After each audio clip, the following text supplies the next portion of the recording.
경매 물건 보러 갔는데 빨간 현수막 붙어 있습니다. 길 가다가도 많이 보실 거예요. 유치권 행사 중. 이렇게 되면 어떤 일이 벌어지냐, 그 물건 살까 고민했던 사람들이 딴 데 가거나 아니면 물건값을 1억 적으려고 하던 거를 이건 좀 겁나니까 한 5천만 원만 적자, 이런 식으로 매수자도 떨어져 나가고 가격도 떨어지게 됩니다.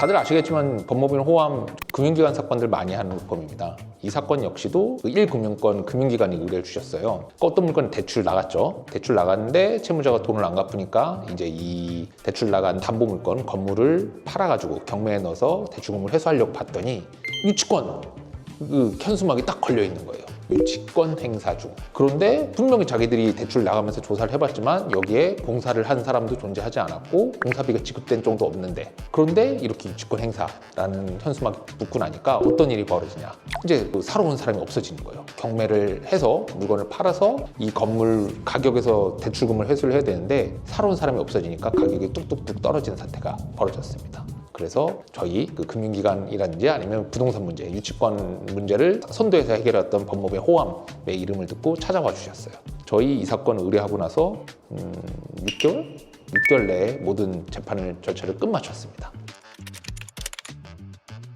포인트 3개를 말씀드리고 싶어요. 저는 제일 첫 번째, 항상 말씀드리지만 유치권 대응은 속도를 빨리 해야 됩니다. 유치권 주장과 허위 주장하는 업체들도 알아요. 본인들이 언젠가 쫓겨난다는 거, 그리고 언젠가는 여기서 자리를 빼야 된다는 거 아는데, 그럼에도 불구하고 이렇게 거짓말하면서 눌러붙어 있는 거는 일종의 침대 축구, 그러니까 절차를 지연하면서 일종의 뭐 경제적 보상이라든지 뭐 뽀찌라고 하죠. 이런 걸 좀 받아볼까 하는 겁니다. 근데 여기다 놓고 세워라 내어라 대응을 하게 되면 오히려 얘네들한테 거짓 주장하는 사람한테 말려드는 것밖에 안 됩니다. 그래서 저희 다시 한번 말씀드리지만 착수로부터 6개월 안에 이건 소송으로 끝냈던 사안입니다. 두 번째, 이제 어떻게 소송에서 쟁점이 됐었냐 그러면, 얘네들 당연히 유치권 주장하는 애들 맨날 자기들이 공사했다고 주장을 합니다. 그죠? 하지만 저희는 면밀한 현장조사, 현장 중심으로 해서 얘네들이 공사하지 않았다는 거를 입증을 해냈어요. 그럼 공사했냐 안 했냐를 확실하게 입증할 수 있는 건 비포 애프터 사진이겠죠. 그래서 비포랑 애프터가 똑같다, 그럼 공사를 안 했다라는 걸 입증할 수가 있는데, 여기서 이제 관건은 비포, 과연 그러니까 지금 사진이야 구할 수 있지만 옛날에 동일했던 사진을, 현장 사진을 어떻게 구하냐, 이게 쟁점이었는데, 여기서 로펌의 경쟁력 차이가 나타납니다. 그래서 저희 같은 경우는 법원의 현장조사서 같은 경우도 참고를 했고, 또 하나는 은행에서 대출 나갈 때 현장 사진, 임장 사진 찍은 거 있어요. 그래서 그거 구해놓은 게 있었고, 그리고 주변에 CCTV라든지 이런 걸 최대한 구해가지고 현장에 또 공사 장비라든지 이런 게 출입하지 않았다는 걸 입증을 했습니다. 말씀을 드리지만 유치권 관련해서 승패는 결국에 현장에 얼마나 밀착하느냐, 그리고 현장 경험을 얼마나 많이 갖고 있느냐, 여기서 나뉘는데, 저희 같은 경우는 이런 유치권 현장들을 굉장히 많이 봤기 때문에 거짓말의 패턴이라든지 이런 걸 알고 있었고, 그래서 그 패턴을 깰 수 있는 자료가 어딘지를 빨리 찾아서 대응을 할 수 있었던 그런 건입니다.